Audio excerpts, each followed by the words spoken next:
Afternoon. Let's go over Colossians chapter 2. Letter C.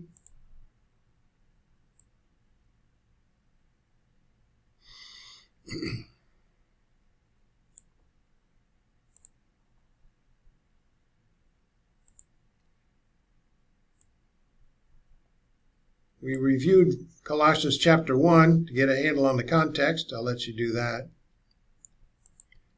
So moving on to chapter 2, verse 1.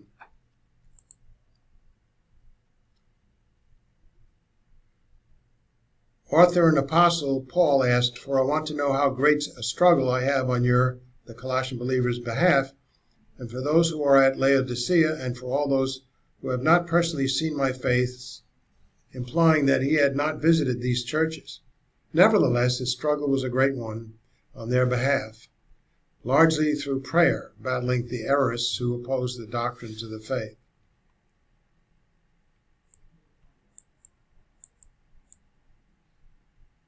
In 2:1-3, you read the verses here.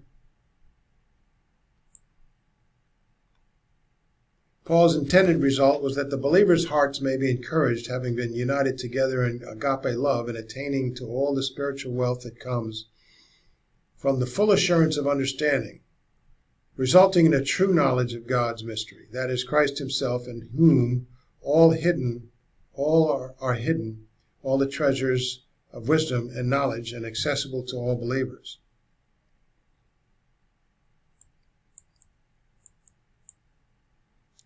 Verses 4-5. Contrary to the errors in Colossians 2:4-5, Paul reinforces what he wrote in the first 3 verses in order to refute the errors, that Christ is the source of the wisdom and knowledge of God apart from the wisdom of the errors. Although Paul was absent from the Colossians, nevertheless he delighted in knowing how orderly and how firm their faith was. 6-7. Here are the verses. Paul concludes, so the Christian life is to continue as it commenced. Just as you received Christ Jesus by a moment of faith alone, he writes, in Christ alone, you are to continue to believe in him, and more, you are to study God's word, especially the writings of Paul and all the writers of Scripture, and act accordingly as commanded. That's implied in there.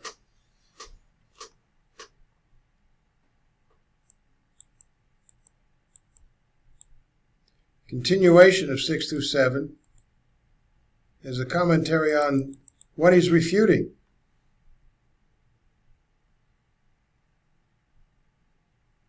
He didn't want the believers at Colossae, Laodicea, and elsewhere not to forsake their faith for any human viewpoint sophistry. It's all in Christ alone. Edification, salvation.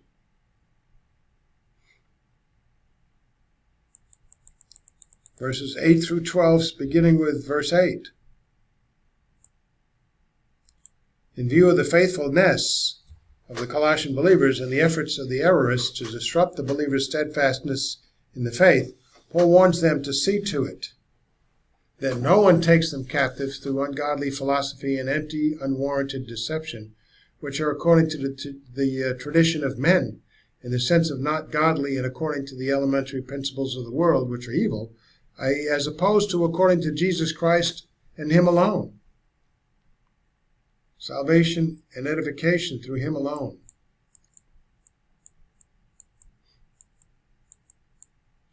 Verse 9. For in him Christ dwells all the fullness of the Godhead, of the deity, bodily, within his perfect humanity. This statement cannot be limited to Jesus Christ having a finite image of God within him, or his being an angelic being, or his being a God, as some contend. For to have all the fullness of God is to have all of his essence, to be God and nothing less. Astounding statement. People try to twist and turn on this, but it's the Godhead, not divine quality. He's God. We all have the image of God, and it's to some extent, even a flawed, sin-natured one, but we're not God. We don't have all fullness of God in us bodily. Verse 10, now after declaring in Colossians 2:9, for in Christ dwells all the fullness of the Godhead deity bodily within his perfect humanity, this statement cannot be limited to Jesus Christ having a finite image of God within him, or as being an angelic being, or as being a God, as some contend. For to have all the fullness of God is to have all of his essence, to be God and nothing less. Then in verse 10, Paul writes that believers have been made complete in Christ, who is the head over all rule and authority. That is only God can do that.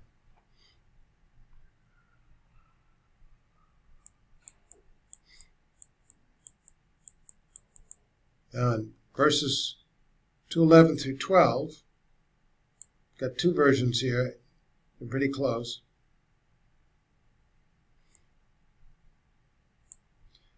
In Colossians 2:11, to begin with, Paul continues refuting the errors that the false teachers were challenging his teaching with. Gentile believers, all believers, did not need to conform to the Jewish rules of circumcision under the Mosaic law covenant, or any rules in order to receive eternal life. For it was by the putting off of the body of sins of the flesh by the circumcision of Christ, a spiritual circumcision, that they received eternal life when they believed in him, in his atonement for the sins of all mankind, and thus were credited with his perfect righteousness. Whereupon in Colossians 2:12, Paul adds, having been buried with him, with Christ, in baptism, Holy Spirit baptism, which identifies in reality, the believer being credited with the effect of Christ's burial and resurrection with him through faith in the working of God, who raised Jesus from the dead, so that the believer can indeed live a new life in Christ by the grace of God. Note that this actual crediting is symbolized by water baptism. Water baptism is not the reality, it's the symbolic action that points to the reality of Holy Spirit baptism, placing us into Christ.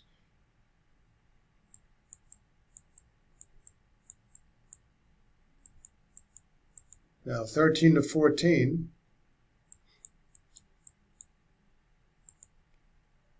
Verses are here. In Colossians 2:13, Paul moves back in time to just before the Colossians became believers, when they were dead in their transgressions and the uncircumcision of their flesh, when their sin natures had control over their lives.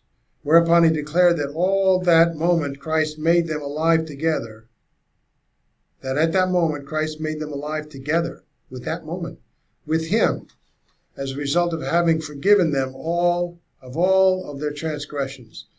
And Colossians 2:14 goes on to explain how Jesus Christ accomplished this.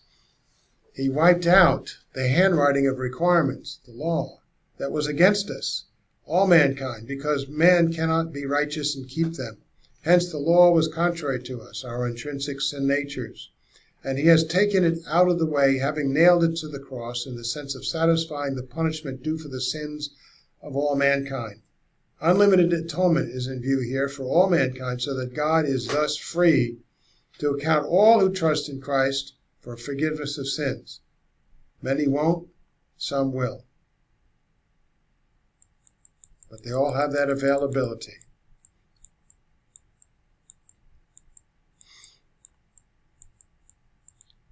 Two, 15 to 17.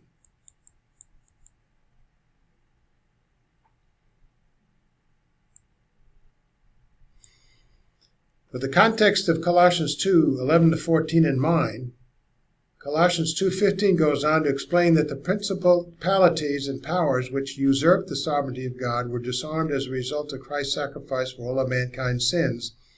This in the sense that God would no longer hold men who trusted in Christ accountable for their sins, freeing man from the absolute control of their sin nature so that they could choose to live righteously instead of sinfully. He made a public spectacle of them, therefore, having triumphed over them through the work of Jesus Christ on the cross. Paul then concluded in Colossians 2:16 to 17 to believers, so let no one judge you in food or in drink, or regarding a festival or a new moon or Sabbaths, which are a shadow of things to come, which observance was not effectual for salvation, but the real substance of them is of Christ relative to the reception of eternal life and eternal rewards. How many religious organizations go back to the law? It's just a shadow. 18 to 23. Commentary. Here's 18 through 23. The word reward, be aware of that. It's talking to believers. So with the context of Colossians 2:11 to 14 in mind, 2:15 goes on to explain that the principalities and powers which usurped the sovereignty of God were disarmed as a result of Christ's sacrifice of all of mankind's sins, and this in the sense that God would no longer hold men trusted in Christ accountable for their sins, freeing man from the absolute control of their sin nature so that they could choose to live righteously instead of sinfully. And he made a public spectacle of them, having triumphed over them through the work of Jesus Christ on the cross. Those are the principalities and powers that he triumphed over. Paul then concluded in Colossians 2:16 to 17 to believers, so let no one judge you in food or drink, regarding festivals, new moon, or Sabbaths, which are a shadow of things to come, which observance was not effectual for salvation unto eternal life, but the real substance of them is of Christ relative to the reception of eternal life and rewards.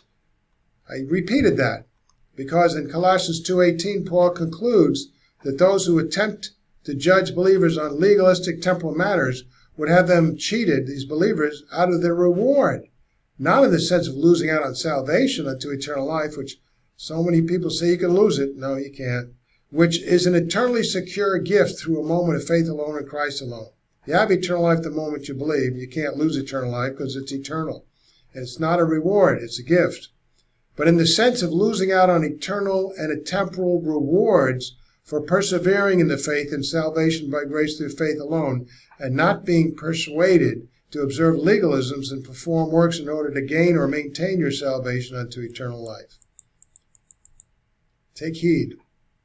Then in verse 19, Paul commanded believers to hold fast to their head, who is Christ, for whom all the body of believers is nourished and knit together by joints and ligaments, in the sense that believers are all connected to their Lord as parts of the human body are connected to themselves or to the head through joints and ligaments. Paul then wrote that the believers who are part of the body of Christ grow with the increase that is from God and not via the unbiblical notions of men such as the Gnostics.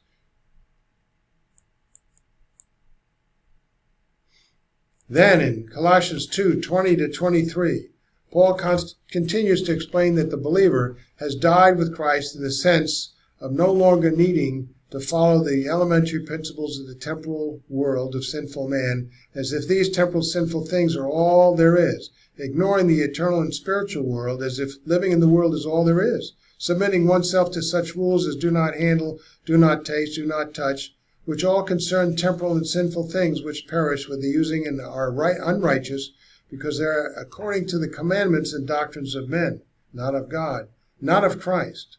Paul closes with a statement that these sinful things have an appearance of wisdom connected to a self-made, man-made religion, false humility, and neglect of the body, and self-abasement, which is deprecating, which are of no value against the indulgence of the flesh.